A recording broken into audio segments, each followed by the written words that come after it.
certain species of sea life, like the bowhead whale, large mammal, can live for 200 years.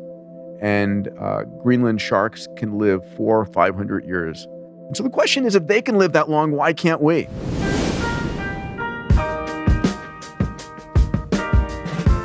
It's either going to be a hardware problem or a software problem. And we're going to have the tools to fix that. And I think we're on the precipice of that. I'm seeing what's going on in all of these different fields, and I have zero question about reaching longevity, escape velocity. Hey, everybody. Welcome to the podcast. Today, we continue a conversation that has been ongoing for some time on this podcast around the subject matter of health span extension and the fascinating emerging science and technology of longevity. My guest for this exploration is Peter Diamandis. Peter is a graduate of MIT and Harvard Medical School. He's perhaps best known as the founder and executive chairman of the XPRIZE Foundation, as well as being the executive founder of Singularity University. Peter was named by Fortune as one of the world's 50 greatest leaders. Over the course of his career, he started over 20 companies in the areas of longevity, space, venture capital, and education. He's also a New York Times bestselling author, and his latest book, which he co-wrote with Tony Robbins, is entitled Life Force. And that book provides the framework for today's discussion about the future of healthcare, the emerging science of life extension, and the philosophical implications of all of this. In addition, we talk about the evolutionary implications of self-aware artificial intelligence. We discuss the future of education, also the importance of mindset in solving our biggest problems, as well as its pivotal role in the growth of privatized space exploration. And let's not forget why he thinks bringing back the woolly mammoth is a good idea. Suffice it to say, we cover a variety of fascinating ground in this one. I really enjoyed Peter's company, so please hit that subscribe button. And here you go. This is me and Peter Diamandis. Peter, so nice to meet you. Thank you for doing this. I followed your work for quite some time. I'm excited to meet you and talk to you. There's so many threads that we can pull today. And I think just as an introductory note, the way that I think about you is as somebody who's made a name for himself, being somebody who's all about big, bold ideas, moonshot thinking, and how to kind of disrupt this disruptive approach to solving or approaching and solving the world's biggest problems and reimagining a better future for humanity. And you've got your tentacles in tons of stuff. I think today we're going to focus on probably our shared favorite subject, which is health and extending health span. Yes. Before we get into anything, though, I got to know what's in your. You came here today with a big green smoothie. Yeah, you got it in front of you there. I need to know what's in that. Athletic green. So I do an intermittent fast every day, through till about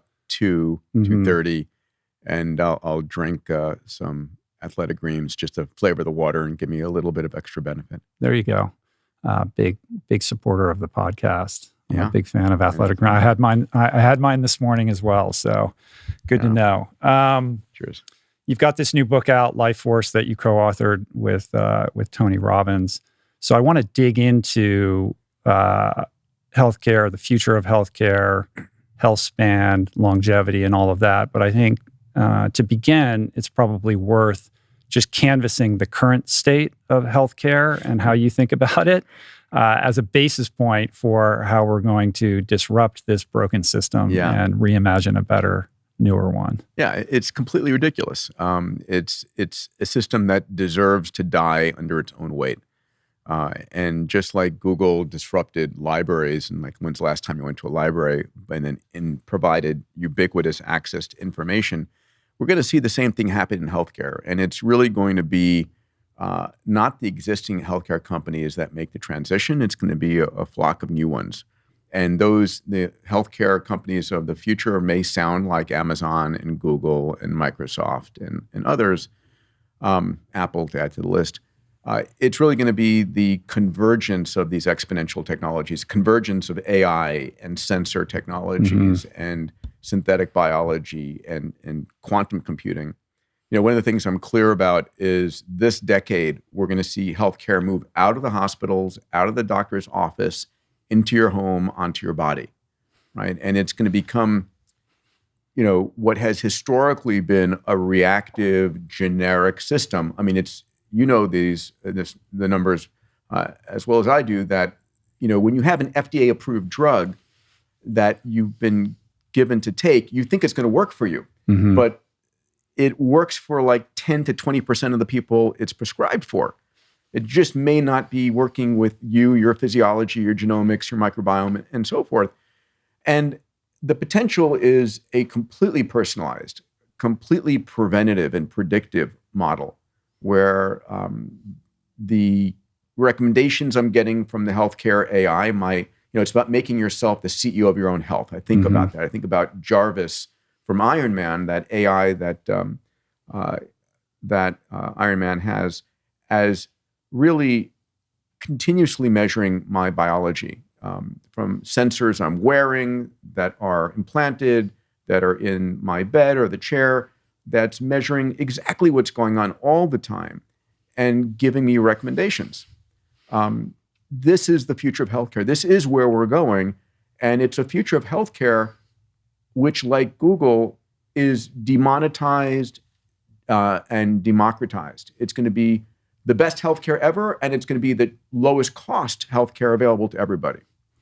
The democratization aspect of it, though, only comes in time. As most of these things go, they begin very expensive in that early stage, and that's sort of a hurdle that has to be addressed. But I mean, currently, when you look at our healthcare system, particularly in the United States, it's sort of sinking under the bloat of its, bureaucratic, morass, and it's a situation in which we're dealing with human beings at the late stages of whatever's ailing them. You don't go to the doctor unless something's wrong, with the exception of the occasional, check-in or whatever, which is fine. But we're dealing with all of these conditions once they have progressed and matured to a certain point, and then it becomes a situation in which the doctor is diagnosing and prescribing a medical intervention that oftentimes, at least pharmaceutically, is treating a symptom and not the underlying condition. And with the advent of these technologies, we're able, it seems to me, a lot of this has to do with early detection at 100%. the very outset of these situations so that they can be addressed, because once they've crossed a certain threshold and matured to a certain point, they become almost impossible to, untangle or reverse. Catch cancer at stage 0 or stage 1, you've got a 95 to 99% chance of a complete cure. Catch it at stage 3 or, God forbid, stage 4, your chance of a cure is down to like 10%. And we're all developing cancers all the time. I think that's something that people don't understand. That is the normal course of what's going on in biology. But we have our immune systems that find the cancer and zap it before it gets uncontrollable. And it's when your immune system gets exhausted or your cancer has certain tricks to hide itself from your immune system that it can get out of control. And it's about early diagnosis. And one of the things I'd love to talk with you about, if not now and a little bit later in our conversation, is the incredible progress in diagnostic technologies. I just went 2 days ago for my annual health upload, and this is not like listen to your lungs and your heart and tap your knee and prostate exam. No, this is, I'm digitized, 150 gigabytes of data about me. Right, full body MRI, brain vasculature, an AI-enabled coronary CT. So we're using a platform called Clearly that is looking for soft plaque, not calcified plaque. If it's calcified, it's safe. It's not going to rupture. It's like cemented into the wall. And if it's not occluding the coronary artery, that's fine. But if it's soft plaque that can rupture and block, that's where it's dangerous. And the old CTs don't find that. Clearly does. And so that I do every year. I did it, which is brand new technology that we've got at Fountain Life. I did it a year ago, and I had a really good score. It wasn't perfect. I put some interventions in place, and it's my cardiac status has significantly improved in a year, but I can measure that. And that it gives me inspiration to keep going, right? Then we do, part of this upload is your genome, your microbiome, your full, blood omics. We do a GRAIL, liquid biopsy test, right? Which is Tell amazing. me what is that? So GRAIL, a guy named Jeff Huber, who was a senior VP at Google, a beautiful guy. His wife was diagnosed with breast cancer. It was probably stage 3, might have been stage 4 when it was too late. And she passed. And being the entrepreneur he said, there's got to be something better we can do. We've got to be able to find these cancers in the body. So he partnered with a group within Illumina, which is the major sequencing company out there, and developed what's called the liquid biopsy. And so when a cancer is growing someplace in your body, you don't know where it is, it's dividing and cells rupture, and the DNA from those cancer cells becomes accessible in your bloodstream. And so GRAIL is a blood test you take, and it looks for 50 different cancer markers in your bloodstream. And depending on how old you are, because the frequency of cancer is increasing, it's a test you do. Today, I do it once a year. Eventually, I'll do it every 6 months. Who knows, maybe even a quarter. It's relatively low cost compared to the expenses. And so if you detect a cancer, you're then beginning to look, and the full body MRI will show that to you as well. So, for me, it's like a forest fire. When you want to put the forest fire out, when it's, at ignition, or when it's a conflagration. Right. So right now, when we think about the sort of things that we should all be doing on a daily basis, there's a lot of low-hanging fruit. It's like 100%. Get the basics. Yeah, it's stuff you sleep, talk about all nutrition, the time. exercise, reduce your stress, mindfulness practices, community. Sort of finding purpose in your life. Mindset, all of these sorts of things, and then beyond that, we start to venture into this terrain that is, in your bailiwick. And I've had, some of your colleagues on the show, Matthew Walker, to talk about sleep. I've had David Sinclair on a couple times, and we've gone down that rabbit hole of the emerging science. And then Sergey Young, who, as you know, because you work with him, his book just paints this, wild picture of the future. We're at the very early stages of this, where we're wearing Oura rings and Whoop, and Apple we watches, have like all that kind of stuff.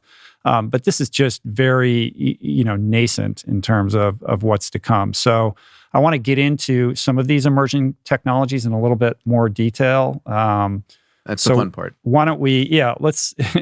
And then I have some philosophical kind of thought experiment questions that I want to throw your way. But let's talk about where we're at and what's to come with respect to things like genomics, AI, sensor tech, 3D printing, and the like. Sure.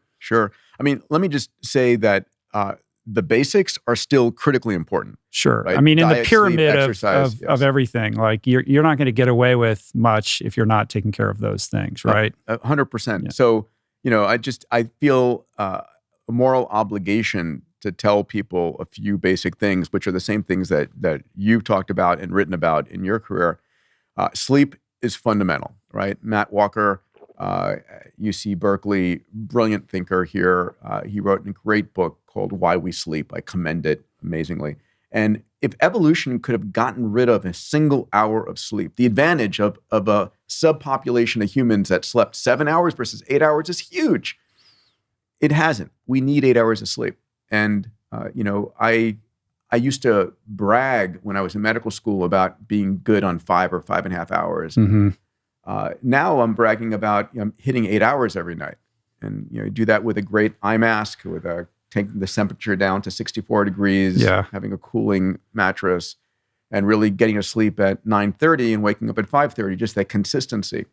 And not watching TV.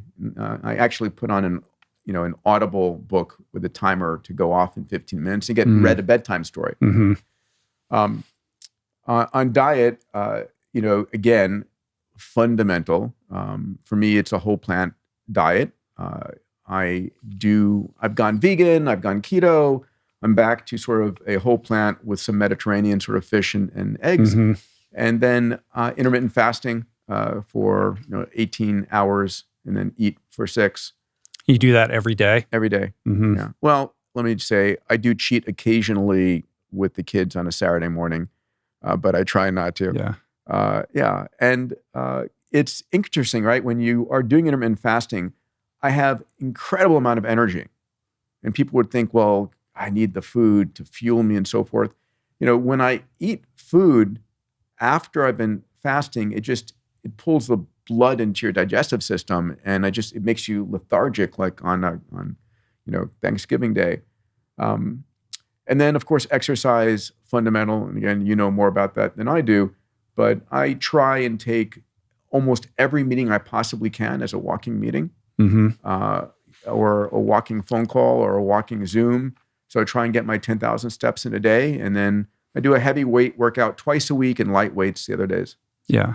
Well, you look great. I feel You're great. like, you're 60? I'm 60. I feel like I'm, I have a mental image of 28. And there is that, David Sinclair talks about the difference between the biological clock and the kind of, what does he call chronological it? The biological. Yeah. So where are you on that scale? So, David, when we wrote our book Life Force, we say David Sinclair has two ages. He's chronologically 53 and his biological age was 33. It was like, holy cow, that's amazing. I'm 60 and 49 and a half. Right. And so I'm going to keep trying to get it down as far as I can. And where are you at in terms of some of the Sinclair protocol with the NMN and the metformin and rapamycin and all of that kind of stuff? Because it seems like there's some there's debate. Still controversy. There's an ongoing debate as to the veracity of all of that. So I'm all in. Actually, no, of course. I'm probably a 9 out of 10. I'm not a toe in person. See, I jump and then figure out how to build a parachute. So where am I on that regard? I'm taking probably about 50 supplements a day. Wow. I'm on a gram of metformin, right? Metformin is a very cheap medicine. It is a medicine, you need a prescription for it. And it's also known by the name glucophage. And it reduces access to glucose in the bloodstream and the cells. It's thought to impact the mitochondria. It's one of the safest drugs out there. It appears there's a large study that Dr. Nir Bergeli at Einstein Medical School is working on right now, that metformin, from the data he's looked, extends your life. It reduces the prevalence of cancer, and it's got very low impact. I'm then taking a number of other supplements from quercetin to turmeric to antioxidants, exactly. Anti-inflammatories, and I'm supplementing my testosterone. Right, I think that's a really important thing that people need to realize. Our bodies were never designed to live past age 30. On the savannas of Africa 100,000 years ago, you'd go into puberty at age 12 or 13, and you were pregnant by age 13 or 14. And then by the time you were 28, your kid was having a kid. Yeah, grandparents in your 20s. And the worst thing you could do to perpetuate the species was steal food from the mouths of your grandchildren. And so you would die. You'd give your bits back to the environment. And so there was no selective pressure to keep you in homeostasis in your 40s, 50s, or 60s because you had done your deed, you had reproduced already. And as a result, we go out of homeostasis. Our pituitary, our hormonal levels are all decreasing. And it is possible, and I think the right thing to do to optimize your testosterone levels. And the challenge is that different kinds of physicians have different sense of what's normal. Right, so you might not have your doctor suggest testosterone supplementation until your testosterone level is down below 200 or 150, where you probably want it to be in the 500 to 800 or 1,000 level to really have the vitality and energy to build muscle, to have clarity of thought. So I, take 0.2 mLs, injection sub-Q twice a week. And I've thought about rapamycin. I have not started on that. Fountain Life, which I mentioned, which does all the diagnostics, has a regenerative medicine side as well. And we're working with the Buck Institute on trials and an investigational new drug around rapamycin, around stem cells, around dasatinib, quercetin. These are the senolytic medicines out there. And there's a lot of data coming in. It's the early days still. But this decade is going to be magical. Yeah. How long before you think we reach what you've talked about as achieving longevity escape velocity? Maybe describe what that is. So today, science is having breakthroughs that are extending your life every year. And on the average, for every year you're alive, science extends your life for about a quarter of a year. There is a point, and Ray Kurzweil talks about it extensively, and Ray wrote the preface of our book. He's one of my mentors, one of the greatest thinkers on exponential technologies. He's my co-founder at Singularity University. And I asked him, when do you think we're going to reach longevity escape velocity, which is the point that for every year you're alive, science is extending your life for greater than a year, right? Sort of a departure point. And his answer about when we'll get there, he said, is about 12 years. That's his guess. Now, if someone else said it, I wouldn't give it that much credence. But if you Google Ray Kurzweil's accuracy on his predictions, it's like 86%. I mean, the guy is extraordinary in his predictions of the future. And then I was in a conversation with George Church, who also write about extensively in the book. And I asked George, when do you think we're going to, George is a professor of genomics at Harvard Medical School, same as David Sinclair. They're fantastic friends and collaborators. And George said, within the next 15 years.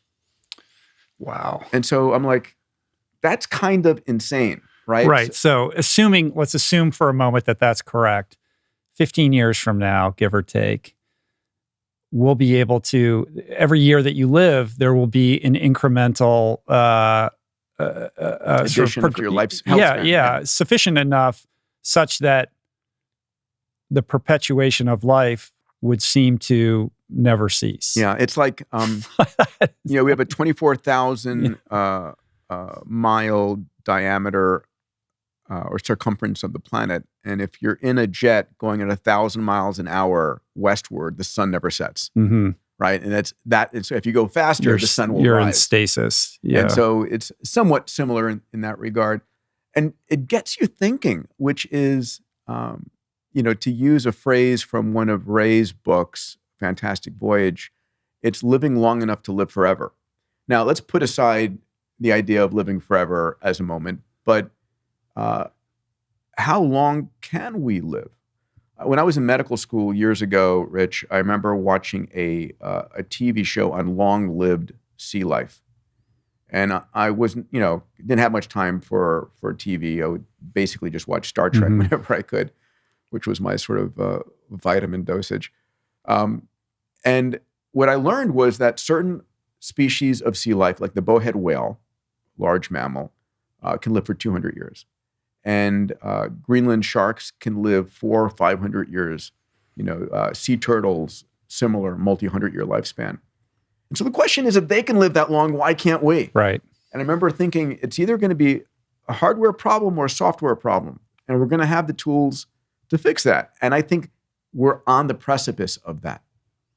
And and from a philosophical point of view, like that conjures up a conversation around the appropriateness of all of it, does it not? I mean, you're somebody who's always been very optimistic. You've written a couple books where you kind of canvas these emerging technologies and you characterize them in very favorable terms. So you're not one to be prone to dystopian, scenarios. But I can't help but think, like, in the event that perhaps we could live to something like 200 years, like, what would that mean? Like, how does that impact our psychology as a species? How does it impact how we think about risk? How does that impact overpopulation on a planet of, decreasingly limited resources, et cetera? So how are you wrapping your head around all of that? I know you got a whole thing. Open the store. I love it.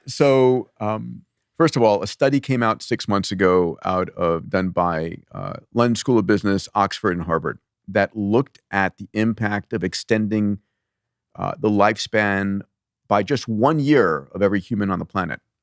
The economic impact is $38 trillion to the global economy of being able to keep you and me in the game a year longer.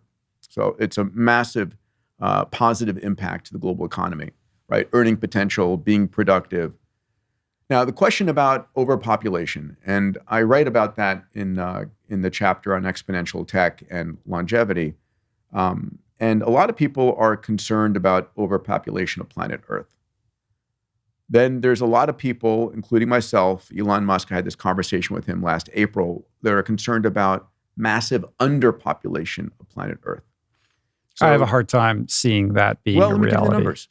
So 50 years ago, the average was 5.7 children per family globally. Today, that has dropped to 2.4 children per family globally. The replacement level is 2.1. The idea being when you raise the floor on economic well-being and you increase access to education, the number of kids goes down significantly. And so the U.S. is below the replacement level. Most of Europe is below the replacement level. Japan, China, below the replacement level.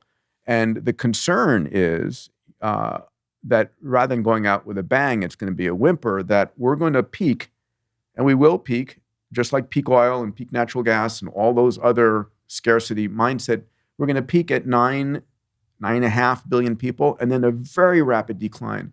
And the numbers post-COVID is that the reproduction rate has dropped precipitously post-COVID.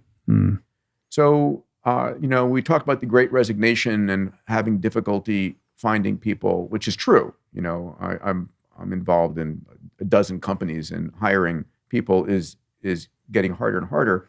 I'm going to want to keep people in the game. And why do people stop working? Because they're in pain or they're tired, they don't have the energy.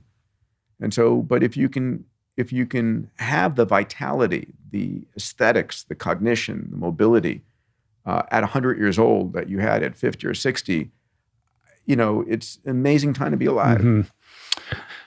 I can't help but think if you could live to 200, the possibility certainly exists that you would have multiple partners across that period of time, and you might have multiple families. Like I had a whole family with 2 kids with this person, and now I'm going to have 2 kids with you could do that 3 or 4 times over.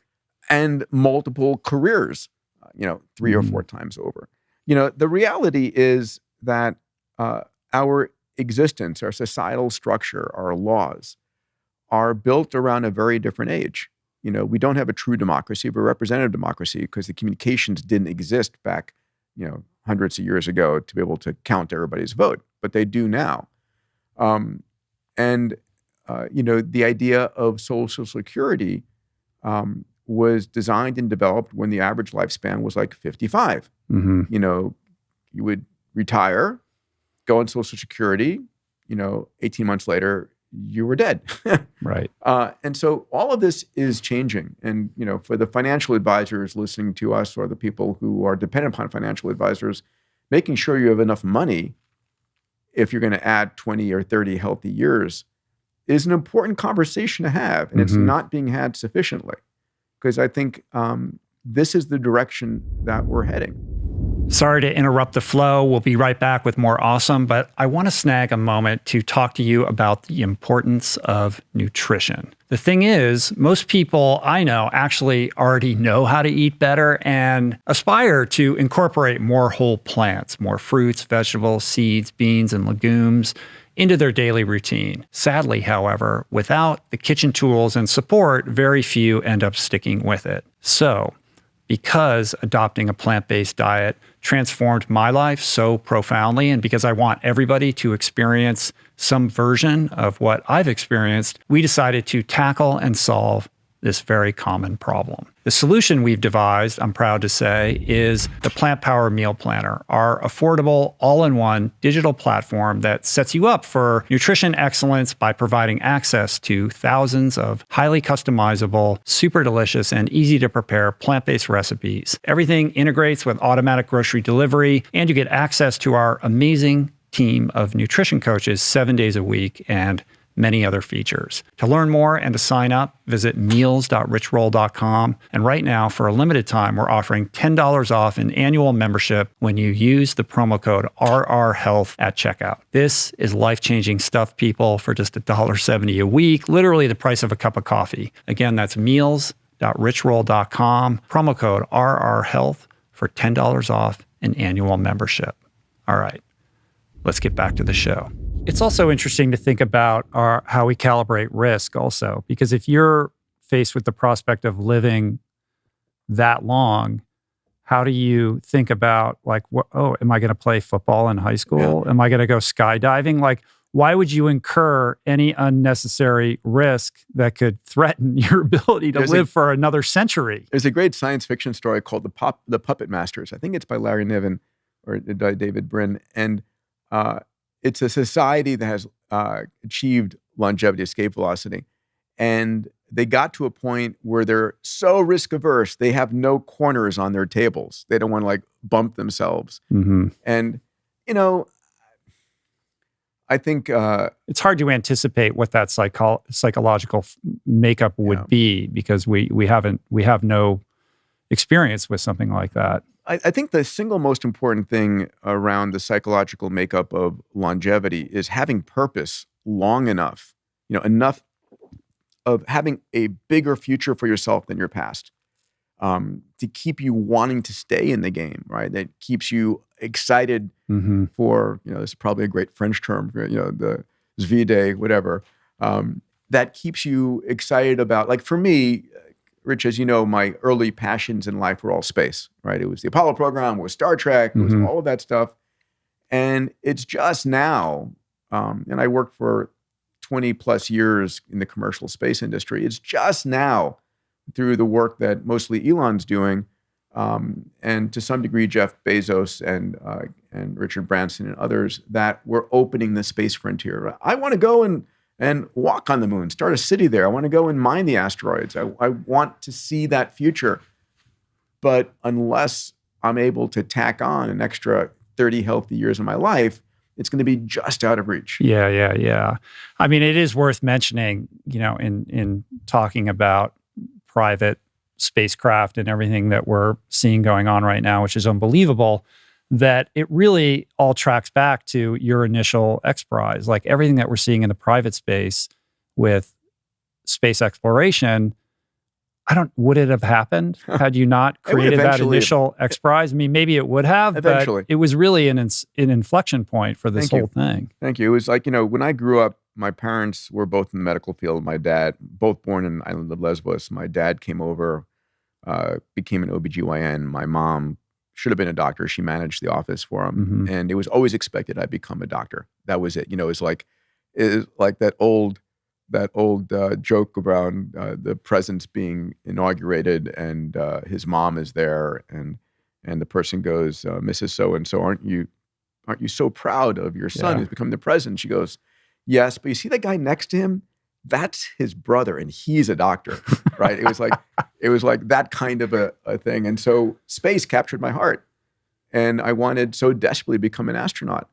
And so I went to medical school as, if I wasn't a fighter pilot, being an astronaut was the next, being a medical doctor was the next highest probability of getting an astronaut corps. And I got to meet lots of astronauts. I did research on them, befriended many of them, the Apollo astronauts, the shuttle astronauts. And what I learned really boggled my mind. First of all, my chances of becoming an astronaut were like 1 in 1,000, right? I'm 5'4.5", I'll add the half there, and my chance of becoming an NASA astronaut, I have more of a chance of becoming an NBA All-Star than I do. It's crazy. Half the astronauts selected in the Corps have never flown.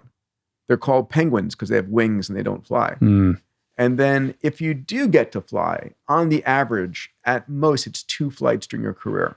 And I'm like, that's just not my vision of going to space. I want to go like every weekend if I want to go. And so I made a wholesale shift to commercial space and really began focused on how do I open it up commercially? How do I build a business, an exothermic economic reaction? started something called International Space University, started a company I'm very fond of called Zero G. With Ray. Yeah, with Ray Croneiss, myself, and Bob and Byron Lichtenberg co-founded that, the three of us. And it took us 11 years to get approval from the FAA to do that. But our highlight was flying Stephen Hawking into Zero G, the world's expert in gravity, into weightlessness. It was amazing. I remember that.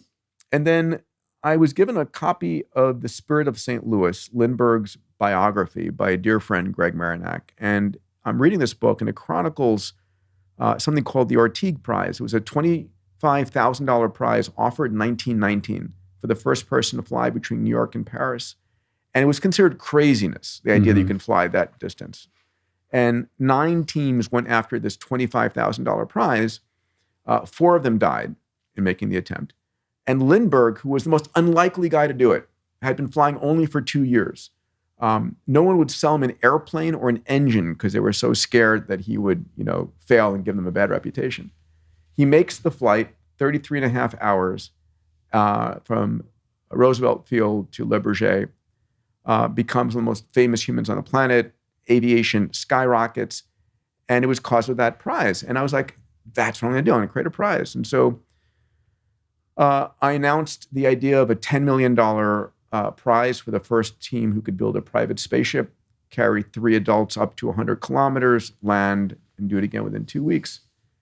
And lo and behold, we had 26 teams from 7 countries. A guy named Burt Rutan, who had built the Voyager airplane that flew nonstop around the world, backed by Microsoft co-founder Paul Allen, built Spaceship One and claimed the prize in 2004. I think the legacy of that was, one, we had to change all the regulations, and that was a big deal. The regulations for commercial private human spaceflight did not exist. And we worked, we said, listen, this prize is going to be won in Russia or Argentina. And so we got the laws changed here, and then most other countries copied as they do. The FAA is usually the leader here. Was that part of why it took that many years, or was it just the technological development? No, it was the technology. It was the capital that was required. Aggregating the capital to build these ships was, because everybody said, listen, can anyone really pull it off? Why isn't NASA doing it? And aren't you going to die trying? And so that just made it very risk averse for everybody. And as a result of that, it took 8 years for the prize to get won. Branson came in, bought the rights from Virgin to create Virgin Galactic. And then I've known Jeff Bezos since college. My first group ever was a college space organization. I was running the MIT chapter. He was running the Princeton chapter. Because you had this double life through college and med school. Yeah, I was in the space world, starting all these organizations. And then going through medical school, trying to make my parents happy. I remember I met with Bezos in Seattle the year after he started Amazon. And I was like, so Jeff, what up with Amazon? I thought you wanted to do space. And he goes, well, I'm going to make my money in Amazon, then I'll go spend it in space. Like a simple, 2-step plan. Right. That clarity all the way back then. Yeah. And then, and he and Elon, who I've known since 2000, I was trying to get Elon to fund the Ansari XPRIZE before I had the money, and then the Ansari family funded it.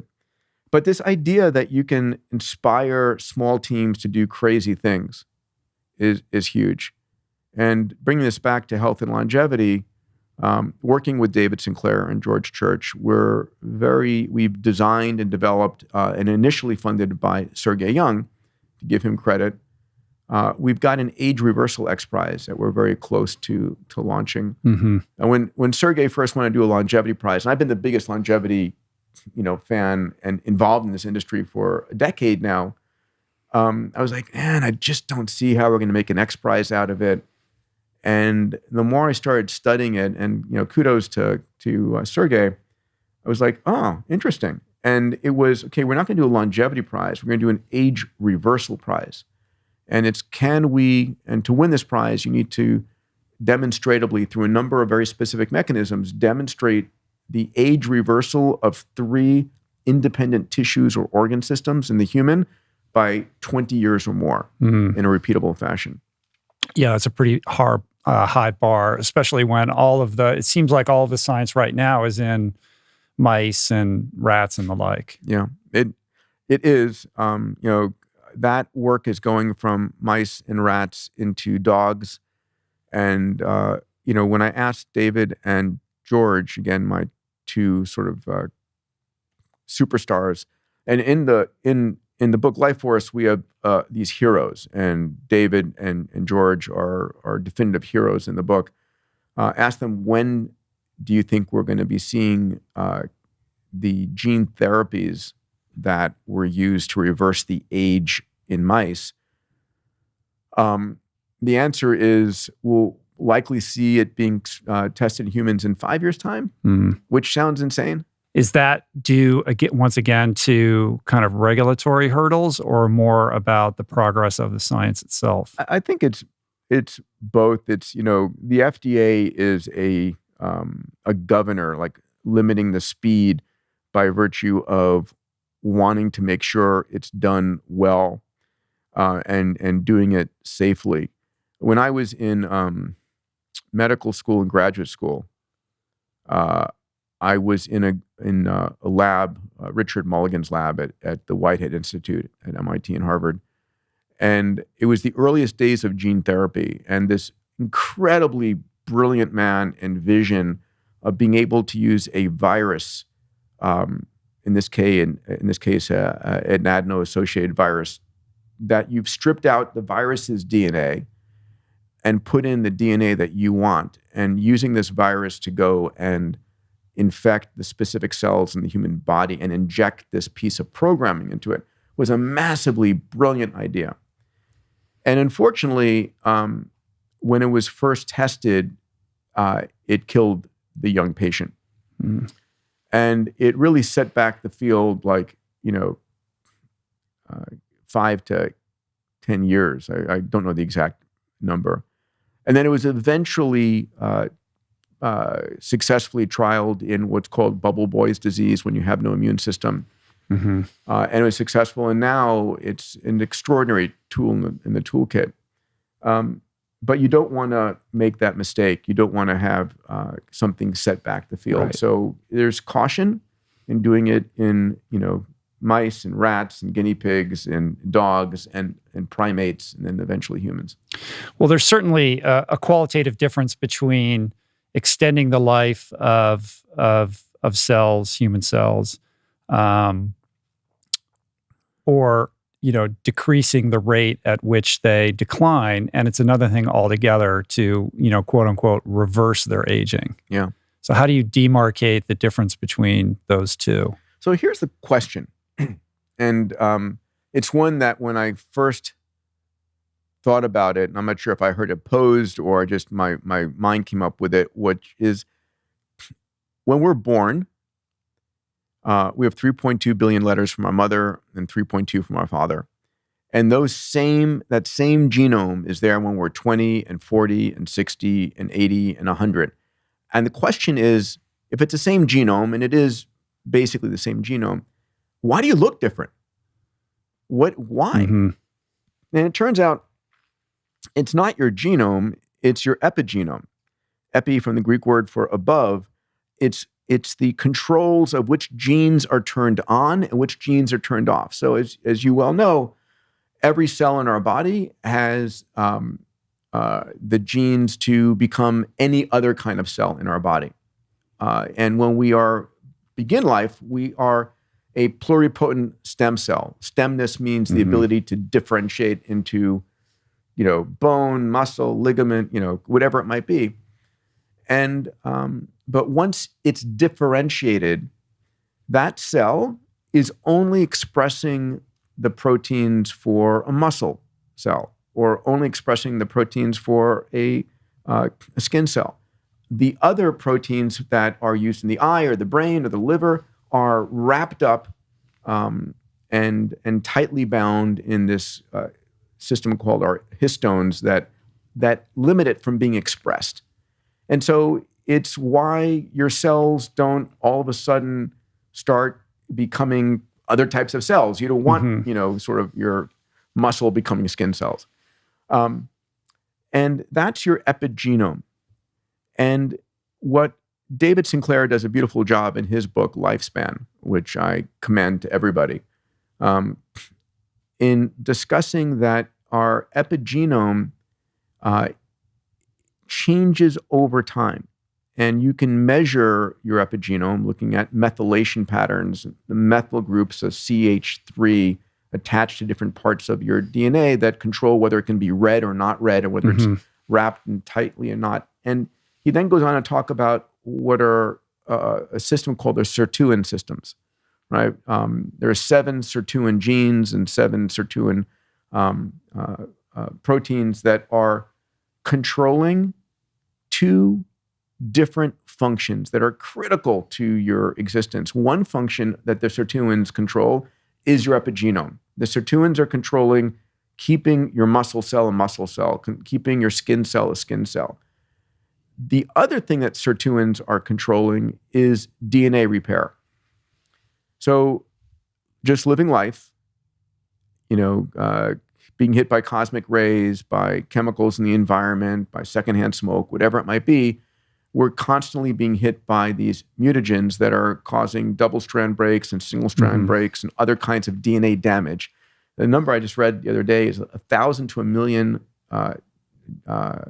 DNA hits per day per cell. I mean, it's insane. But luckily, our cells have evolved these DNA repair mechanisms. And our sirtuins are overseeing that and supporting the DNA repair. And as we get older, the DNA repair is getting more and more burdensome, and it's distracting the sirtuins from their other function of epigenetic regulation. But it's even worse than that, because the fuel that sirtuins are using is something called NAD, right? And we can talk about NMN, which is a precursor. And as you age, your NAD levels in your cells plummet to under 50%, again, in our 40s, 50s, and 60s, because our body was never designed to live that long. There was no homeostasis at that point.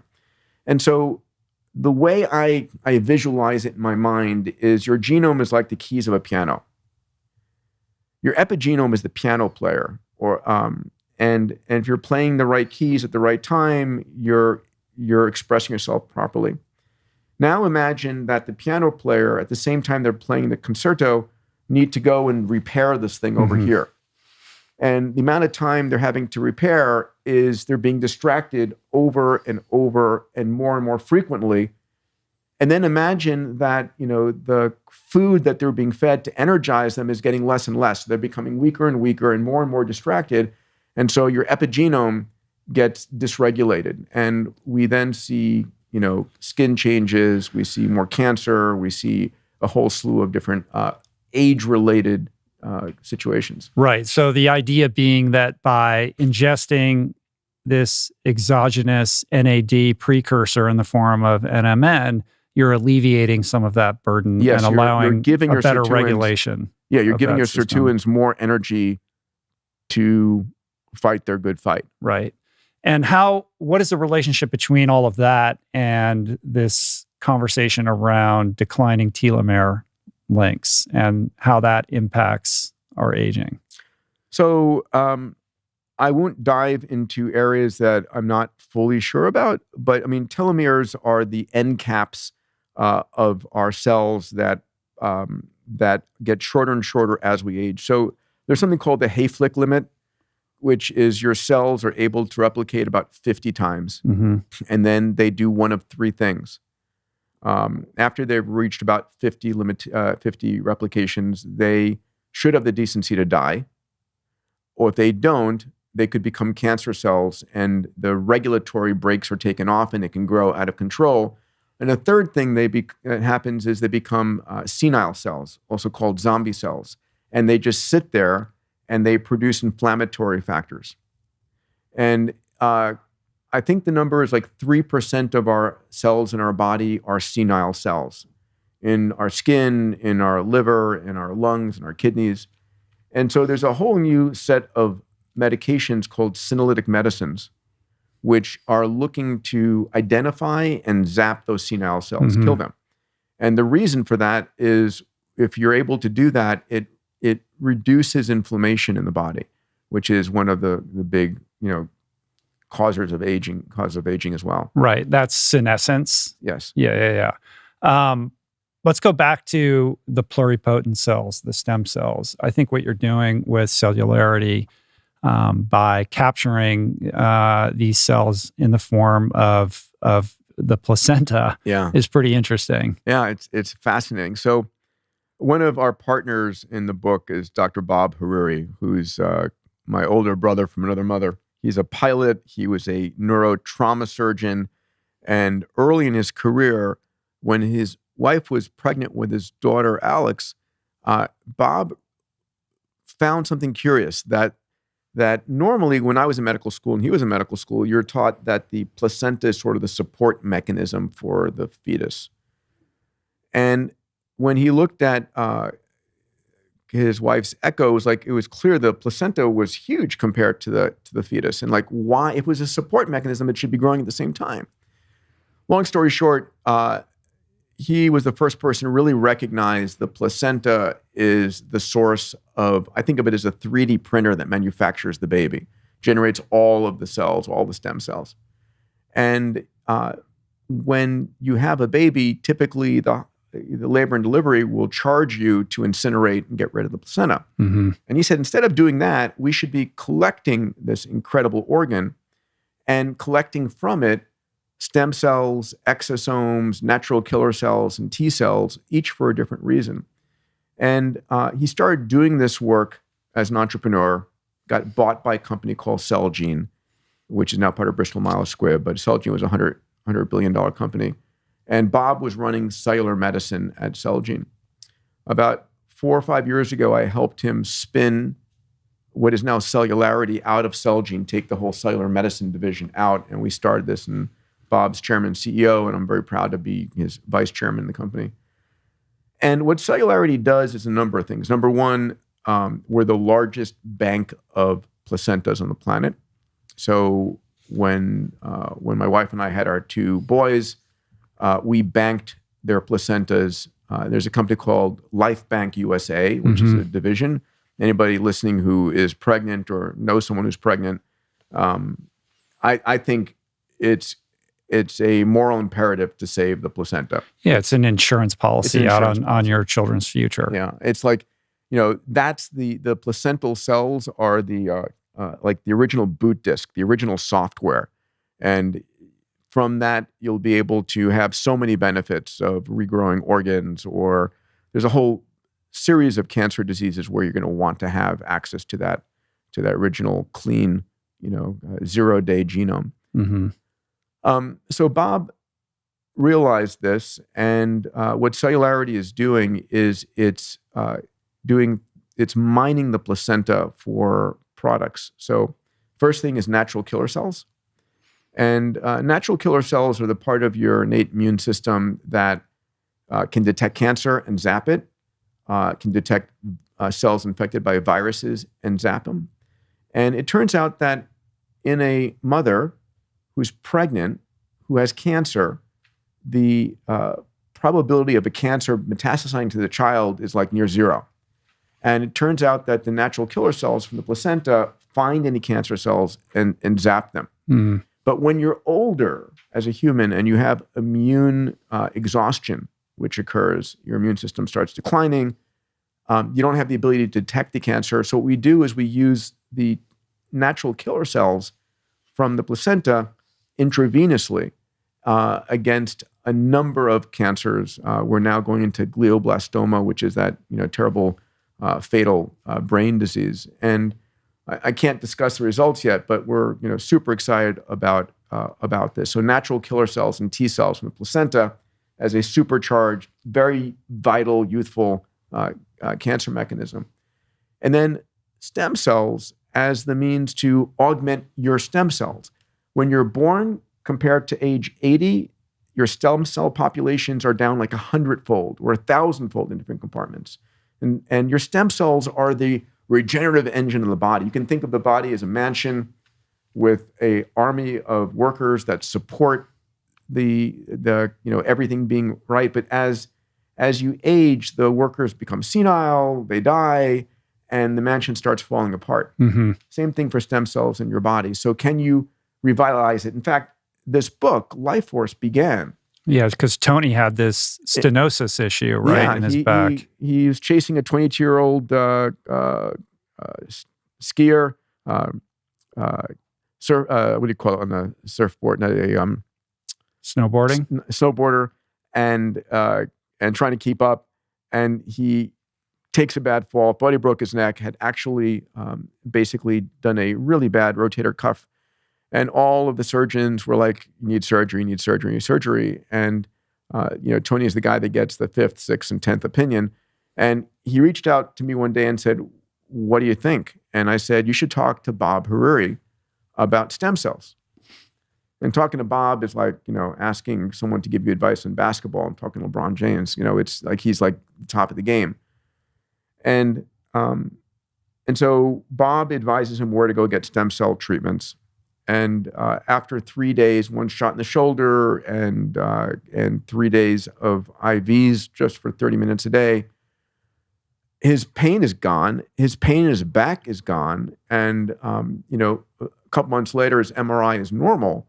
And he's like, this regenerative medicine stuff is amazing.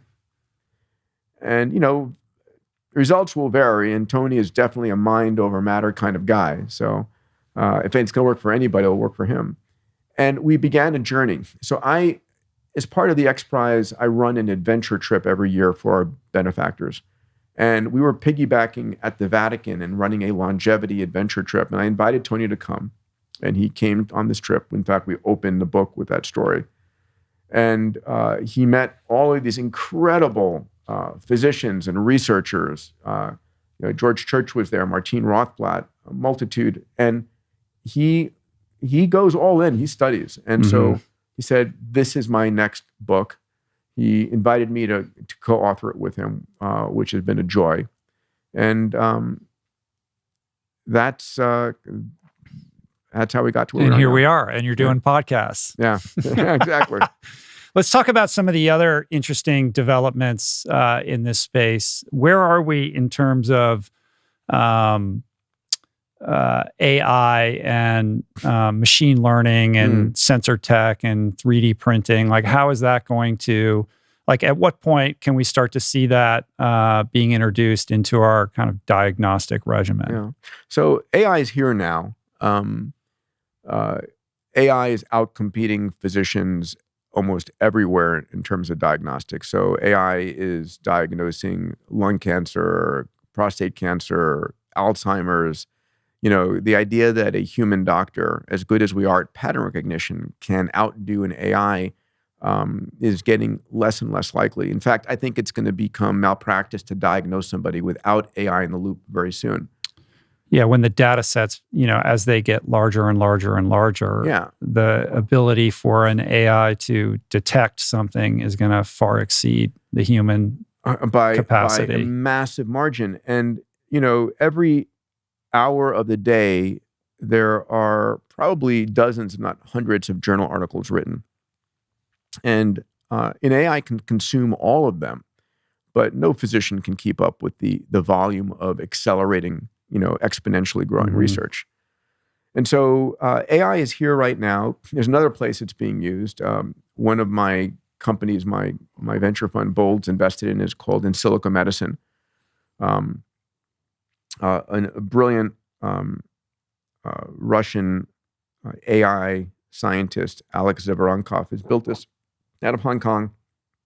And it's using something called generative adversarial networks to design, which is a type of AI, machine learning, to design customized drugs for specific targets. But it's doing it like 100-fold faster and 100-fold lower cost. And where this is eventually going to go, in combining even quantum computing, because quantum chemistry, looking at predicting how molecules are interacting with each other, is where I think quantum computing is going to have the biggest impact, is we're going to be able to simulate drugs for you, specifically for you, for the surface antigens on your cells, and create drugs N of 1. And so there's just, AI is, it's biotech, gene therapies, CRISPR, all of those areas, and AI, and then sensors. Mm-hmm. So today, we opened with this conversation that I think we're going to move healthcare out of the house, out of the office, out of the hospital into the home, right? And you're going to have injected sensors subdermally. You're going to have sensors you've swallowed, sensors on your clothing, on your bed, on your hands, whatever it might be, in your toilet, that is measuring the parameters all the time and passively uploading it to your AI that is constantly, you hop in your autonomous car and your AI says, listen, I'm not taking you to the office. Office can be gone, but I'm not taking you to where you're going. We're going to this center because I've detected small mRNAs in your bloodstream that indicates you've got an impending, cardiac event. You have this very optimistic perspective on AI. Your friend Elon doesn't necessarily share that optimism. I mean, I find myself, when you were describing that, I find myself equal parts fascinated, but also terrified of some kind of, weaponized dystopian version of artificial intelligence, and how, humanity isn't always so great about contemplating the unexpected, downstream consequences of some of these technological advances.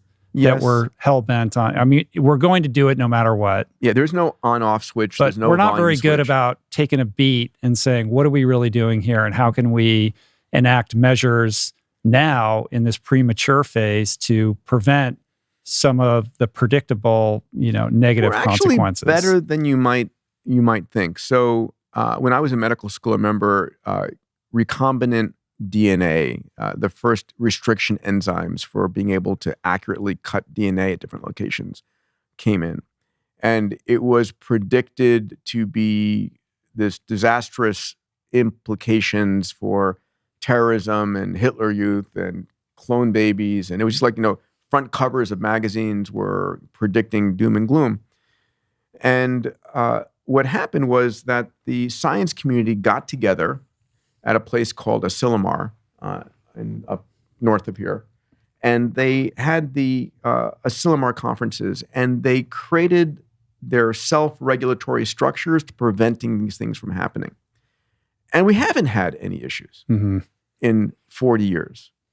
And the fact of the matter is, our brains are wired to give much more credence to negative news than positive news. Because as we were evolving on the savannas of Africa, you missed a piece of good news like some food, too bad. You missed a piece of bad news like a rustle in the leaves as a lion and not the wind. You're dead. You're dead. Your genes are out of the gene pool. And so we have an ancient piece of our temporal lobe called the amygdala that scans everything we see and everything we hear for negative news. And you're glued to it. And so, I call CNN the crisis news network or the constantly negative news network. I don't have a good version for Fox. But we're bombarded by all this negative news. But it hasn't actually so another thing that we do is we see a potential piece of bad news out there and we project it all the way to here. And we're like, we're screwed. Mm-hmm. But what we forget is that we have increasing technologies that are giving us the resources to solve those problems. So the environmental disaster of the 1890s. You know what it was? No. Massive environmental disaster. Horse shit in the streets? Yes, horse shit. Yeah, exactly right. People were moving out of the rural area into the downtown urban. They were bringing their motive force, the horse, with them, and horse shit was piling up every place. And they redesigned the stoops to have little runways so that when it rained, the shit would flow downhill, literally, but it was causing disease. And the predictions were disastrous. And what happened? The car came in. And the car displaced the horses and got rid of that issue. But it created a bigger problem. Well, and we're going to solve that bigger problem. And I truly believe we are, right? We're on the verge of fusion. If you've been tracking what's going on, it's pretty extraordinary. We're seeing this year, we're going to create more photovoltaic electric capacity in the United States than any other form of over half of the U.S.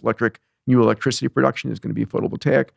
And we're seeing amazing progress on batteries. And I just had an incredible conversation with a team out of Google on 0-point energy, but I won't go there. It's another conversation. Well, there was that news item the other day. I didn't read past the headlines, but that nuclear fission machine that creates infinite energy. What was that? What is that about? So I think it's really the fusion work that's going on right now. So there's about, I would have never thunk this, but there's like a dozen VC-backed fusion companies. And this is harnessing the power of the sun, which creates no radioactive waste, but is able to provide a massive abundance of energy. And so the prediction, and I talk about this in my books, that we're heading towards a squanderable abundance of energy, right? And interestingly enough, we're moving very rapidly in solar and solar and wind, incredible progress. The poorest countries in the world are the sunniest countries in the world. They may become net energy exporters, and then we may see fusion coming in and displacing all of that. So I'm not sure how we got onto this conversation. But well, the idea of being optimistic about the future, I was sort of challenging you with a dystopian counterpoint. Yeah. But I think, it's this Steven Pinker idea of, life is actually a lot better than you think. And we have this tendency to look in the past and think that it was a lot rosier than it actually was. We romanticize the past, and it was short and brutish, and you died at 40 from TB. Honestly, the poorest people amongst us today are living better than the kings and queens did. It's just we compare ourselves against our neighbors, and we compare ourselves against people we don't even know. And we forget, it's like we don't look at how far we've come. We look at sort of this potential perfection. Right.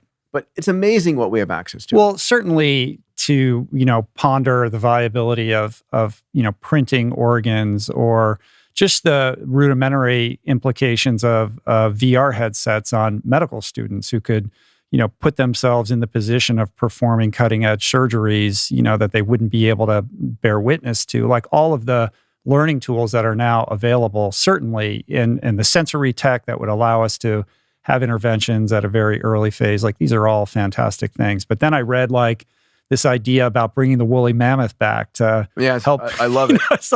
I love it. And I'm like, all right, well, this is, right out of the script of any, bad sci-fi movie idea of, humans gone wrong. Or is it? So, we have caused huge extinction events of our own. And, is it bad to bring back an extinct species? Not all, we can stop short of the T-Rexes and the velociraptors, but the woolly mammoth, the saber-toothed tiger, the dodo, whatever it is. Interestingly enough, I'm an investor and an advisor to Colossal, the company, full disclosure, that's doing that. Ben Lamb's a brilliant CEO. It's backed by George Church. It's been one of his pet projects. And also bringing back extinct plants that are important for our environment. So, I think the tech isn't bad. It's the use of the tech that can go wrong. Mm-hmm. And so do we have the wisdom to be able to do that? It's a broader conversation around the distinction between knowledge and wisdom. Yes. And I think historically humanity has told us that we're pretty good at knowledge and maybe not so good at wisdom all the time. Yeah. It's interesting. I had an interesting thought recently I'll share with you. If you asked, what is the definition of wisdom? I think I would posit, and tell me what you think, that wisdom is having enough experience, having seen things enough to be able to see unintended consequences and to make a decision based upon better judgment. Is that fair? I think that's fair. So if that's true, I think one of the biggest opportunities for increasing wisdom is going to be AI simulations. Because you can imagine building out AI systems that can try millions or billions of variants of a situation. And then, because simulations are getting so much better, we can talk about living in a simulation if you want, but the idea that an AI can give us of use towards unintended consequences that we might not be able to fathom in our own minds. What's your take on AI reaching its own escape velocity and becoming self-aware and self-improving? Extending beyond the controllable black box. Yeah. So I think I don't have any question that it will happen. Our brains are neural nets, right? Our brains, and we are understanding more and more and more, and we're building chipsets that look and feel like the neural nets of a brain. And we're seeing all the progress. This last 5 years has been this massive increase in AI. And that's a result of more computation and more data. And we've got companies like OpenAI that's produced GPT-3 and now GPT-4 and DeepMind, which is part of Alphabet. And they're moving at a prodigious rate. Ray Kurzweil's prediction, to go back to his predictions, are that we'll see human-level AI by 2029. And he's still sticking with it. And that means the next year it'll be superhuman. So the question is, what do you do at that point? And one of the ideas that I'm enamored with and Elon is funding is we're going to merge humanity with it. And this is the whole realm of brain-computer interface that we're going to, our brains have 100 billion neurons, 100 trillion synaptic connections that shape everything you hear. But our brains are limited in their capacity. You can't grow the brain any bigger, otherwise you couldn't get through the birth canal. And in fact, what our brain ended up doing to increase the neocortex, the upper layer, is it started creating these folds that you see to increase the surface area. So when we use our phones and we want to do a complicated image analysis or voice analysis, that computation doesn't happen on the phone. The phone gathers the data from the camera, the speakers, and so forth, and it sends the data to the edge of the cloud on a 4G or 5G network. And the processing gets done there, and then the answer comes back to your phone. So what does that look like? For a human brain, imagine if you could think, like ask the question, what's the GDP of Ghana, right? And have the data from that question transmitted to the cloud and Google by thinking and get the answer back. So that technology we're there. It's the next few years. There's Neuralink, which is Elon's company. I'm an advisor in a company called Paradromics and an investor and advisor in another company called Open Water. All of these are brain-computer interface companies. And Ray's prediction, again, because there are a few things that he's put out there, is that by the early to mid-2030s, we're going to have high bandwidth brain-computer interface. Again, can't slow it down. Right. What do you do with it? And where's the wisdom-based star chamber for all of this? Yeah. Like, that's my concern. I right? get it. I understand. It is, I mean, it's fascinating to think about. It's certainly, maturing to the point of becoming, a conceptual reality. And it makes you wonder whether or not humanity exists like on this evolutionary path to give birth to this greater life form. In the sort of chrysalis of caterpillar to butterfly. Yeah. What does that mean for humanity? Right. And where does humanity's hubris sit in all of this, in thinking that this is beneficial at best and at worst innocuous? Do you want to go there? My last chapter of my last book was on that topic. I know. And again, ever the optimist. Yeah. So I think that this notion of brain-computer interface is going to be the transition point for our metamorphosis, our transformation. If you look back at the history of life on this planet, our planet was formed 4.5 billion years ago. About 500 million years after that, the earliest life forms on this planet came into existence. They're called prokaryotic cells. They were very simple bags of cytoplasm with free-floating DNA in them. About 500 million to 1 billion years after that, give or take, those single-cell prokaryotic life forms evolved into eukaryotic life forms. And all seeded, of course, by aliens. No, but go I'm ahead. not going to go there. No, I know. But these eukaryotic life forms effectively were these early life forms with incorporated technology into them.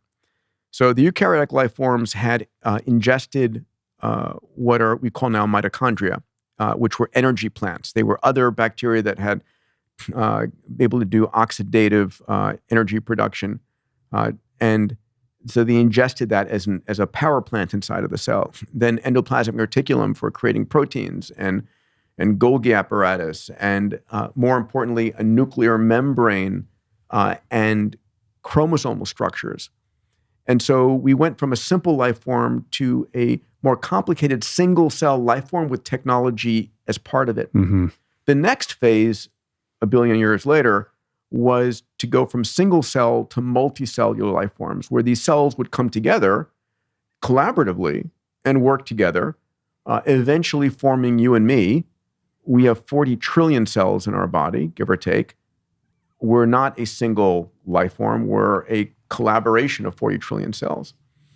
And so when I think about that, I think about the analogies today that we as humans are the prokaryotic life, the very simple individual.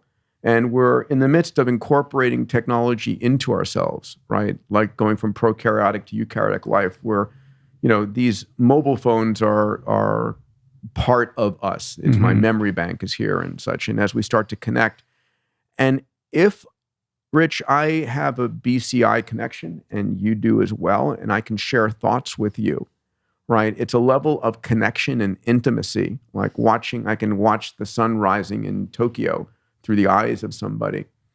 There's a level of connectedness that I think is extraordinary. And just like you wouldn't take a knife and stab your arm because it's you, imagine a world in which we're so connected that I want you to succeed as much as you possibly can because your success is my success, right? That level of a transformation. So I call that a meta-intelligence level. Again, this is best done with a glass of wine or a scotch. Mm-hmm. But I mean, there's some interesting directions ahead. Yeah, I mean, I hope it would move in that direction. I mean, I my sense is that the early days of the internet, there was a similar conversation around how connectivity would breed empathy and bring us closer together. But, I don't have to tell you, all you got to do is scroll on Twitter and realize that, that sort of semi-utopian notion has not really been delivered upon. But it has delivered on a multitude of other benefits, right? Yeah, I would, education. Of course, I would concede that. Yeah. I mean, and I want to talk, and let's talk about education, because I think you have some really interesting thoughts around that. And that's an area where, I think most people agree we're in dire need of a reimagination. Yeah. And we now have at our behest these incredibly powerful technological tools that I think really have so many beneficial applications. There are two industries I want to help topple: healthcare and education. Both of them are just in extremis. Both of them are doing us a disservice, and both can be reinvented. AI is going to be at the core of both.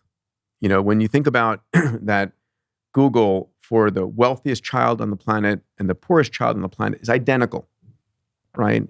Larry Page's son has access to the same Google that my son has. If they have, if everybody has a tablet, then they can tap into what's available. Yes, and the cost of tablets have dropped below $40 in using Android devices and such. So it is, and there will be a point at which I can imagine Amazon or Facebook giving every kid a tablet to have access to eventual buying power from that child. So we're getting to global bandwidth connectivity, and devices are eventually demonetizing to zero. The overall structure of education being what it is right now, which is really a legacy of the outset of the Industrial Revolution, yes. And we really have not iterated upon that in any meaningful way since. Agreed. What I was saying was Google is the same. It's complete democratization and demonetization.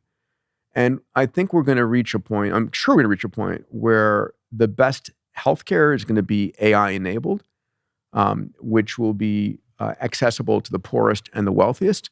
And it will be the same education will be AI enabled, where an AI knows your child's favorite sports star, movie star. Are they a auditory learner or a visual learner? And be able to create a personalized level of education for that individual. Now, we're going to need to differentiate between cognitive learning and social learning, right? But where we're going with Web3 and the ability for AI to deliver, I mean, I have two 10-and-a-half-year-old boys, and they love Roblox, right? It's like their religion. Mm-hmm. And they would play Roblox almost all the time if given permission. And it's sad that education isn't like that. Why don't we have educational games, right? And when you're in school, you start with a score of 100%, and every time you get something wrong, your score goes down. In the gaming world, you start with 0, and every time you get something right, your score goes up. Mm-hmm. Why doesn't that exist? Why can't we connect to the game mechanics of the human brain to do that? And I think we can. Well, it's also architectured around rote memorization of facts and testing, yes, which is ludicrous. Yes. I mean, it's as you said, it's all supporting the creation of workers from the Industrial Revolution. And that's what we needed. We needed people who followed instructions. The bell would ring in the classroom. You're on your production line. You go to the next place to stuff your brain with something. And I think we need to reinvent. I mean, for me, it's reinventing education around passion-driven. It's like, what is your passion and your purpose? I love the Mark Twain quote, there are 2 important days in your life, the day that you're born and the day that you find out why, right? So helping kids first find out why, and then how to structure an argument, how to provide a compelling point of view, and how to lead, how to have grit, right? Perseverance, grit, curiosity, fundamental, asking great questions. All of these things, I think, like, you look at a young person, and when they're self-directed, enthusiastic, curious, and already have a sense of, what lights them up, like, that kid's going to be fine. Yes, exactly. But not all kids are wired that way, or are not in environments or circumstances that lend themselves towards the development of those soft skills, right? 1,000%. I mean, you're somebody who at a very early age, you had this complete obsession with space. I was lucky. Apollo. But that is on some level, that is luck, right? It is luck. Not everybody gets struck with something that they can carry through their entire life. Yes. Yeah, no, I agree with you. It was luck. It was Apollo showed me what was possible. And then, as I like to say, that scientific documentary Star Trek showed me where things were going. You and me both. I love that. Yeah. And it I went to Star Trek conventions when I was a kid. I love it. So how do you help kids experience enough to find their true passion that becomes a purpose, and then they learn to fulfill those desires? Mm-hmm. So in the case of your own kids and being a dad, a parent, are your kids in traditional school? Are they homeschooled? Like, how are you injecting, their lives with all of these ideas that you're passionate about? Yeah, so they're in a traditional private school. And it was interesting. We only found one school that we liked. And I was like, okay, if they don't get in, because, it's twin white Caucasian boys, and the probability of getting in was relatively low. It was like, I'm going to start a school if I can't get them in. Mm-hmm. And they did get in, and I still am thinking about starting a school. Doesn't Elon does he still have that Ad Astra school? I went to go, I went to go and visit his school, and it was a sort of like a 3rd through 8th grade. And then when his kids ended up graduating, he stopped it. It was on the campus of SpaceX. And it was fantastic. And I love what they were doing. So, for example, one of the things that the head of the school, who was a brilliant guy, did is he created these interesting experiments. He said, okay, here's a town, and it's on the edge of a lake, and the town has a factory and all of the employees are either employed by the factory or they're fishermen in the lake, and the fish feed the town. And we're going to create representation in our school of the fisheries, the factory, the government, and the public. And all of a sudden, one day, it's found out that the factory is polluting and killing the fish in the lake. Play different roles and play it out, right? So it's that kind of thinking, that kind of debate and discussion, critical thinking, that I think is so important. Yeah. My sense is, and this is just my own N of one experience, is that at least in Los Angeles, there's plenty of kind of interesting experiments in education for kids at the earlier stages, like in the younger grades. But at some point, these things all kind of fall apart once the kids are 12, 14, 15-year-old. And there aren't any schools that carry it through the conclusion of high school. And maybe that's because parents get scared, or they want to make sure, well, everyone else is doing it this way, like this is too radical, and they freak out. While at the same time, we are seeing an explosion in homeschooling. Yep. I agreed. And COVID definitely was an interesting situation. Well, I mean, everybody on Zoom is a disaster. Total disaster, right? One of the big questions then is college going to be a thing in a decade? I think I grew up a lot in college socially, right? Had my sufficient amount of being picked on and such, and I learned how to defend myself mentally, and got onto my own when you're outside. And so that's really important, that those years of 18 to 24, thereabouts. But I think beyond that, the freedom to go and learn, but I don't use anything I learned in college. Do you? Right. No. Yeah, no. I mean, we grew up in a time where if you wanted to be successful in the world, you had to go to college and possibly grad school. I don't think that is the case today. Certainly, for the reasons you stated, I think it's a wonderful experience to have, but it's not necessarily for everybody now, and nor should it be. I think ultimately, college is a shorthand. Oh, that person went to Princeton. Or that person went to Stanford. They're smart. It's a social validation stamp. Yeah, but there are other ways. I mean, some of the stuff that Peter Thiel was doing, like I'll pay you to drop out of college. I remember Elon having a hackathon and tweeting out that I don't care if you graduated high school or not. If you're a great, programmer, I'll hire you. And I think that's going to be an interesting direction of, can you find your passion, and then can you partner with the technology that helps you develop your passion, right? And then do what you love to do. Because a lot of people get a job not because it's their passion, it's because that's how they get food on the table, or get their clothing for their family. Yeah, I mean, passion is an indulgence for most people. Yeah. But with respect to your own kids, like, how are you, outside of the formal schooling construct, trying to help them, discover their passion, cultivate curiosity, develip grit and perseverance, and all of these qualities? Say publicly, and I've written, a few blogs on the subject, that there are three things I want for them. It's not about AI, robotics, or any of those things. I want them to find their passion. I want them to learn to ask great questions, and I want them to develop grit, perseverance. I think those are the three most, and then to be great friends, since they're fraternal twins. And passion is a matter of just exposing them to as much stuff as possible. And, I had kids when I was 50. And so I'm lucky in that I can, nope, not going there to work today. I'm going to go and do this. It's not possible for everybody. But I have an unlimited budget for books for the kids. It's like, whatever book you want to buy, 100%, just ask me. Amazon will deliver it tomorrow. Asking great questions has become sort of a joke, because every day I would drop them off at school. I would say, ask great questions today. What questions did you ask today? And it became sort of an annoyance. And then perseverance and grit, we've sort of created a family motto that the kids have developed, that we don't give up. Right. And with the advent of AI and machine learning and all of that, obviously we're ushering in this era of automation where so many jobs are going to become obsolete. Like, how do you think about their future and where you would direct your kids to, not be, a victim of this new world order that, is soon to be?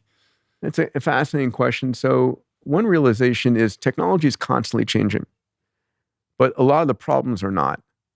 And so can you become an expert in a problem and really understand it and then be in a position to apply whatever the technology du jour is to that problem? I think there's some real truth in that element. Folks who have kids in high school today or college, biotech and AI are the two fields that for the time being are going to be employing people, and it's like, get that degree and you've got a job instantly. And then ultimately, we are demonetizing living. And the question is, are we going to separate working for income and working for fun? Right. So there's in the Web3 world, there's a platform called Axie Infinity. I don't know if you've ever heard of it. So it's a game that's called a play to earn. So people who play the game are making money. And in parts of Asia, in Vietnam, Thailand, and so forth, people are earning their living playing this game, Axie Infinity. And I'm not going to say I understand it or I fully believe it. You have to buy into it. And then as you're playing the game, you're developing your characters and you're selling them to other people who want to enter the game and so forth. So there's, whether it's a Ponzi scheme or not, but there is the tokenization of our world is going to change how and where we earn our living. It's so strange. I mean, that's a larger conversation about the hearkening of the metaverse. And when I look at what's happening with the tokenization and the NFT world, like this is just an initial baby step into, this economy that will exist in the virtual space and our relationship, between our real lives and the lives that will transpire there. And like, maybe I'm just too old, but like, you're again the optimist here, and I've tried so hard to learn about aspects of that, and I really struggle.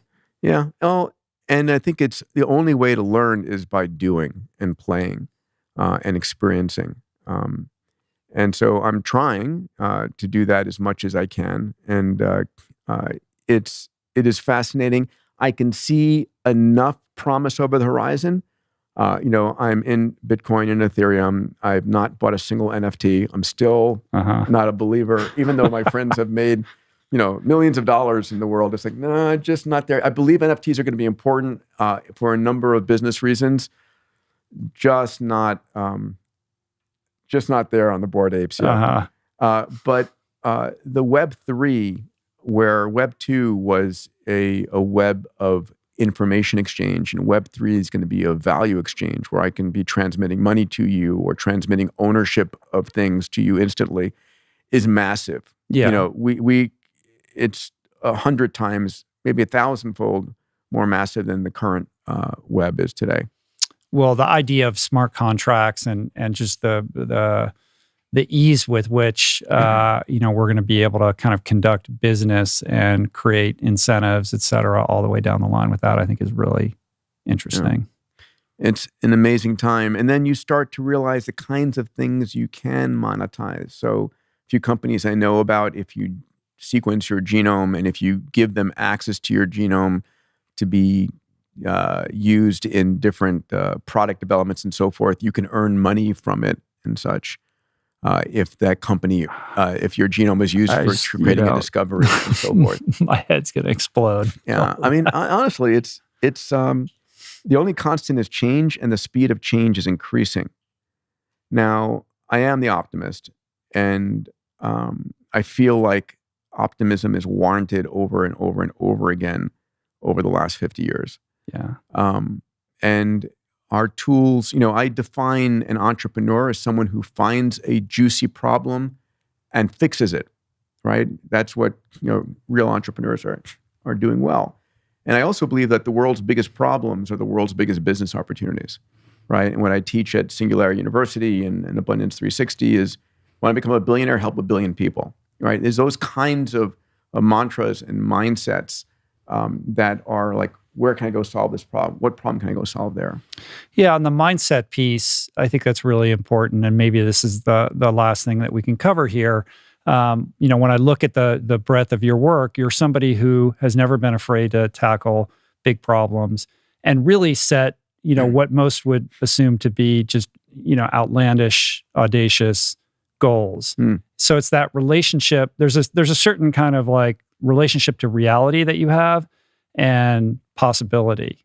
Like why advocate for incremental change when you can say we're going to do X, Y, or Z that nobody had ever thought of? So talk to me a little bit about happily your thinking around that. So I think mindset is the single most important thing that anyone can take out of this conversation today, in addition to health. I got religion on mindset over the course of the last decade, and I've made it the focus. So I mentor thousands of entrepreneurs through an Abundance Digital, and I run a CEO executive program year-round called Abundance 360, which is part of Sinclair University. And I've focused the entire program around mindset. And there are 4 mindsets that I focus on: an abundance mindset, an exponential mindset, a moonshot mindset, and a longevity mindset. There's gratitude mindsets and curiosity mindsets.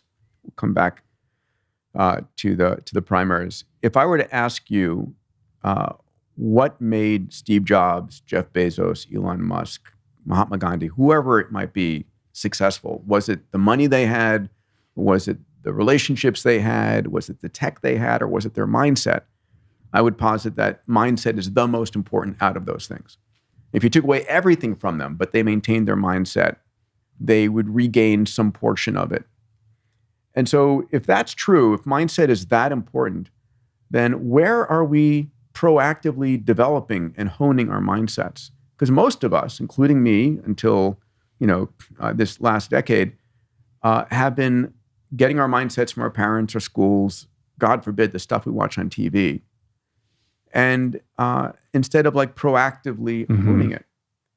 And so let me, if you don't mind, let me hit on those 4 mindsets. Absolutely. So abundance mindset is something I got that out of Sinclair University, and it got me to write my first book, Abundance, The Future is Better Than You Think. And it was the realization that, oh my God, we are moving from scarcity, which is we're genetically dialed into scarcity. We have in our brains, in our genome, we have a scarcity mindset because it was where we evolved. But technology is a force that turns whatever used to be scarce into abundance over and over and over again. Case in point, we used to go and kill whales to get whale oil to light our nights, right? Then we ravaged mountainsides for coal. Then we drilled kilometers in the ocean floor. And now photovoltaics, we talked about fusion. There's a squanderable abundance of energy coming. So tech moved it from scarcity to abundance. We have more capital year on year on year than any time ever. So we're going to hit $100 trillion in our global economy this year. We've hit the most number of unicorns ever. The amount of venture capital invested in 2017 beat 2016, and 2018 beat 2017. Even in on and on and on, even through the pandemic, this 2021, we doubled the amount of venture capital done in 2020, which doubled 2019. Okay, let's go on. This past year, what would you think of as more scarce than a perfect diamond, a 4-carat, 5-carat, 10-carat diamond, right? Pandora, the largest jeweler on the planet, this past year said we're going to stop selling conflict diamonds or mined diamonds that have social issues, and we're only going to produce manufactured diamonds. And so all of a sudden, diamonds went from being scarce to perfect diamonds, 8, 10, 20-carat diamonds becoming abundant. It's the cost of electricity, methane, and water. And a friend of mine at the company called the Diamond Foundry manufactures whatever gem you want. Do you want flaws, imperfections? You can do that. And so this is an abundance mindset, which I'll cap that one off in the following way. If you got a pie, and all of a sudden twice as many people show up for dinner, in a scarcity mindset, you're like, damn, I got to slice the slices thinner and thinner and thinner. In an abundance mindset, so it's bullshit. We're going to bake more pies, right? That's an abundance mindset. Every year, it's giving us more and more opportunities, which has been fundamentally the case. Your competition, forget about them. There's more opportunities. let's go and go in that direction. An exponential mindset is just the notion that we're linear thinkers. Take 30 linear steps, you're 30 meters away. But our tech world is growing exponentially, 30 doublings, 1, 2, 4, 8, 16, 32. And 30 doublings, you're a billion meters away. You've gone around the planet 26 times. And so in an exponential mindset, it's important to be able to see where the technologies are going and how they're converging. And so at A360, that I work people through the abundance mindset, give the examples of increasing abundance across almost every single area, exponential mindsets, and what the implications are. A moonshot mindset is the notion that most of the world would love 10%, would really love a 10% improvement in revenues, 10% more customers, and that's a great stretch goal. In a moonshot mindset, you're saying, no. I don't want 10%. I want to go 10 times bigger, 1,000% bigger. And when you do that, you've got to let go of all your preconceived notions. The astroteller, who's the captain of moonshots at Alphabet, a brilliant guy, a friend who I care about greatly, gives an example. It says, if you're a car company and your car is doing 50 miles per gallon and you want to get to 55, you can do that. You can lightweight the car, get better aerodynamics. But if you want to go from 50 to 500, you've got to start with a clean sheet of paper and reinvent the car. And so the ability to take these moonshots are here because of these exponential technologies. And when I'm teaching the CEOs that I coach, it's like you want to keep 95% of your company doing 10%. They're generating the engine, right, that keeps you alive. And you don't want them taking moonshots. But you want to find that small team, that moonshot team, and take them away from the main company. And you want to say to them, listen, I don't want you taking 10%. If I see you doing 10% activities, you're fired. I want you trying crazy ideas that have the potential to reinvent our business, right? The day before something is really a breakthrough, it's a crazy idea. And most companies aren't trying crazy ideas, and then they're stuck in incrementalism. Yeah, the idea of creating a skunk works within each company, because every company, when it reaches a certain scale, falls prey to its own bureaucracy and soon becomes a dinosaur short of having that level of innovation within, which requires a certain very few boldness. 100-year-old companies. Yeah. The final mindset that I'm enamored with, and it's what gave birth to this book, Life Force, to bring it back, is the longevity mindset. And, if you can will yourself to death and you can will yourself to live longer, if you have something to live for, and if you believe you have the ability to live out of pain and have the cognition, the aesthetics, the mobility. And so a longevity mindset for me is helping people see where this field is going. One of the things I did, Rich, was I built over the last year an AI engine that searches the global news, journals, tweets, magazines, newspapers, and it finds longevity and health tech breakthroughs. And it scans it for any dystopian, and it rates it on a quality article. And I get a digest every day. It uses GPT-3, uses the OpenAI's AI engine to give me a summary paragraph about 15 different breakthroughs per day. And so it's my longevity mindset. I'm seeing what's going on in all of these different fields, and I have zero question about reaching longevity escape velocity. And you can try it, as can everyone else. It's free. It's longevityinsider.org. And at the end of the day, I get this news that gives me tremendous hope. And because of that, I'm willing to change my diet, sleep longer, do intermittent fasting. Right. It's almost, we're the last generation, right, who are like butting right up against the edge of whether we're going to make it across the transom or not. Yeah. Right. Yeah. Which is interesting. Well, it was a pleasure talking to you. A lot of fun great, conversations. man. Yeah, Thank you, I really Rich. appreciate it. I hope that the utopian version of all the things that you are speaking about comes to fruition. And if Skynet should befall us, I'm going to call you up. All right, I'll be watching for it. Yeah. And I'd love to have you back whenever you want to talk about space and all these other things that you're into, because it's super fascinating. But I appreciate you coming here today. The book is Life Force, available wherever you buy books. A great primer to read in conjunction with David Sinclair's fantastic book, Lifespan, and there's a lot of stuff in there that'll blow your mind. So thank you. Thank you, Rich. Cool. Appreciate you. Peace. Lights.